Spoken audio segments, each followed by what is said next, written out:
Now बच्चों अपन लोग अब हम लोग डिराइव करेंगे derivation of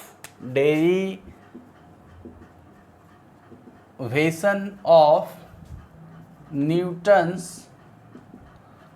second law of motion, है ना। कैसे आता है F=ma, वो चीज़ हम लोग सीखेंगे, है ना। Let us assume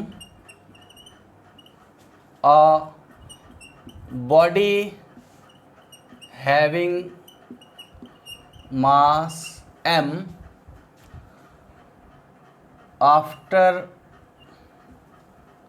body having mass m initial momentum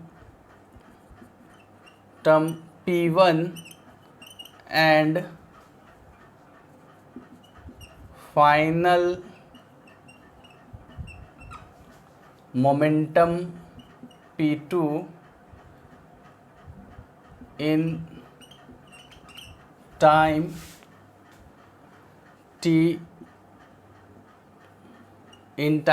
del t।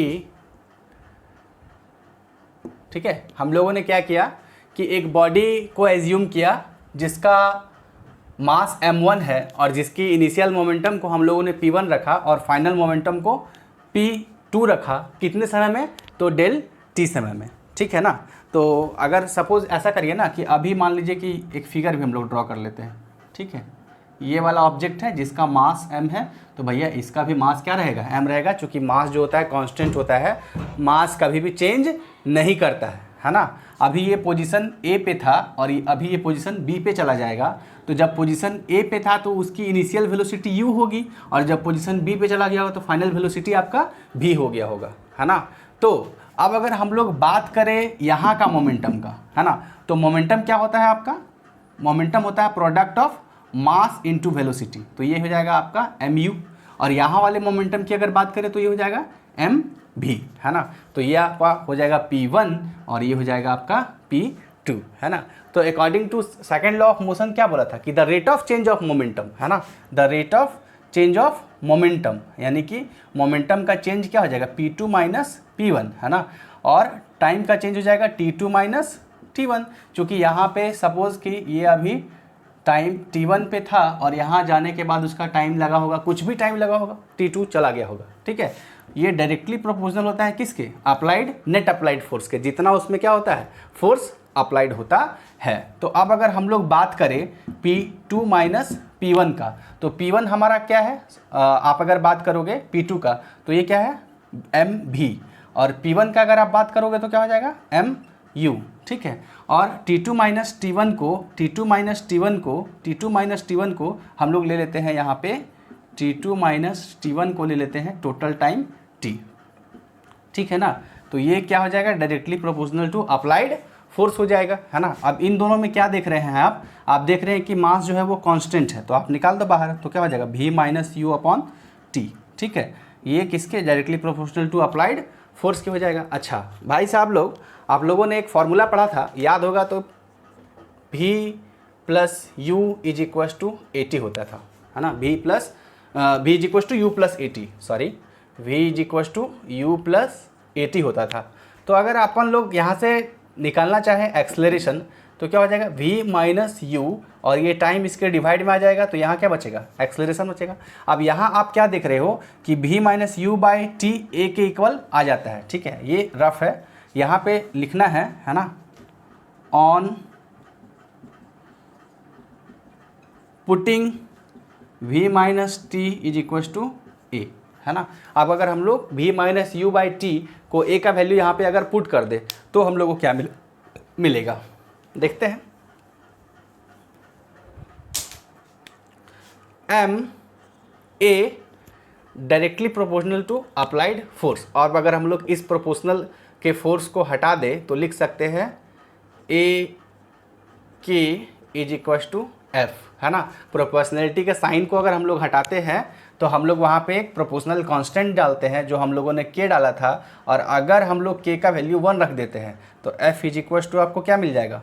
Force is equal to mass into acceleration, है ना, product of mass into acceleration. तो इस तरीके से आप जो है वो फोर्स वाले फॉर्मूले को बहुत ही आसानी से डिराइव कर सकते हो, है ना। मैं फिर से एक बार समझा देता हूँ। हम लोगों ने क्या किया कि एक बॉडी लिया जिसका मास m था, इनिशियल मोमेंटम जिसका p1 था और फाइनल मोमेंटम क्या हो गया, p2 हो गया। कितने टाइम में, डेल टी टाइम में, या फिर आप बोलो कि t टाइम में, ठीक है, इन टाइम t, ठीक है। अब अगर हम लोग फिगर से उसको पूरे कहानी को समझने की कोशिश करें तो सपोज एक ऑब्जेक्ट है, एक बॉडी है, ठीक है, अभी पोजीशन ए पे है वो, ठीक है। अगर कोई बॉडी रुका हुआ होता है तो उसका जो वेलोसिटी होता है वो इनिशियल वेलोसिटी कहलाता है, जिसको हम लोग क्या करेंगे, u से डिनोट करेंगे।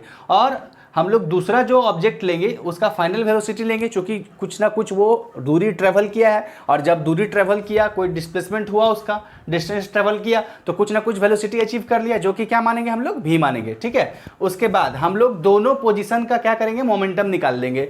ये रफ का काम है, ये सारा काम जो है वो रफ का काम है। तो अगर हम लोग मोमेंटम ऑफ ऑब्जेक्ट ए का निकालेंगे एट पॉइंट ए पर, है ना, तो क्या हो जाएगा, p is equal to mass into velocity. Initial velocity क्या था, u, फिर उसी तरीके से p2 हम लोगों ने निकाला, मास इंटू वेलोसिटी, ठीक है। अब हम लोग को पता है कि rate of change of momentum, तो चेंज ऑफ मोमेंटम क्या हो जाएगा, final momentum minus initial momentum और final time minus initial time. ये किसके इक्वल हो जाएगा, ये डायरेक्टली प्रोपोर्शनल हो जाएगा आपके किसके, अप्लाइड फोर्स के।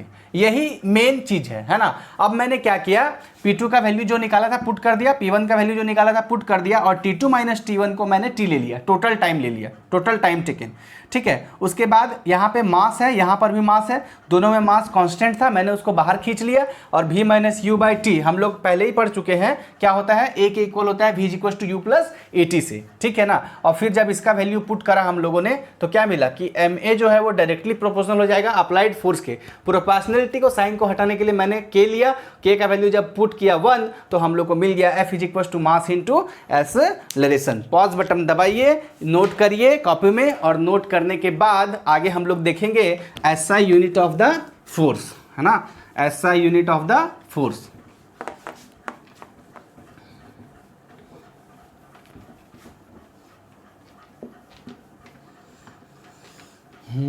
बहरो फूल बरसाओ।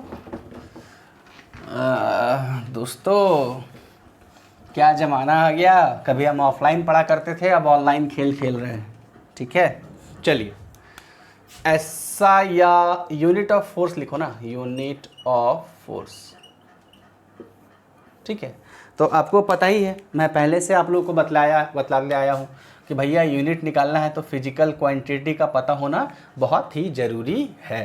तो F इज इक्वल टू हो जाएगा मास का किलोग्राम और एक्सेलरेशन का मीटर पर सेकंड स्क्वायर। अच्छा नहीं पता है, देखो ना क्या होता है, एक्सेलरेशन इज इक्वल टू होता है आपका वेलोसिटी अपॉन टाइम, और वेलोसिटी क्या हो जाता है, मीटर पर सेकेंड, और यहाँ पे हो जाएगा सेकेंड, तो एक्सेलरेशन का हो जाता है मीटर पर सेकेंड स्क्वायर, ठीक है ना। तो ये हो गया SI unit of force, SI unit of force is equal to kilogram per metre second square, ठीक है ना। अब ये थोड़ा अटपटा लग रहा है, अटपटा इसलिए क्योंकि आप लोगों ने पढ़ा होगा सर फोर्स का तो ऐसा यूनिट न्यूटन होता है ना। मैं भी कहता हूँ न्यूटन होता है ना, सब लोग कहते हैं न्यूटन होता है। लेकिन सबसे पहली बात आपको ये ध्यान में रखना है कि भाई अगर आपको न्यूटन याद नहीं आ रहा है और आप अगर एग्ज़ाम में इसको भी लिख दोगे तो वो भी गलत नहीं होगा। क्यों नहीं होगा, क्योंकि मास का SI यूनिट किलोग्राम होता है, और आप लोग पढ़ चुके हैं कि एक्सेलरेशन का मीटर पर सेकेंड स्क्वायर होता है, ठीक है ना। चलिए, तो अब हम लोग जो मेन बात है कि न्यूटन ने इसको बतलाया था सारे बातों को, तो इसलिए उसके नाम पे पड़ गया न्यूटन, है ना।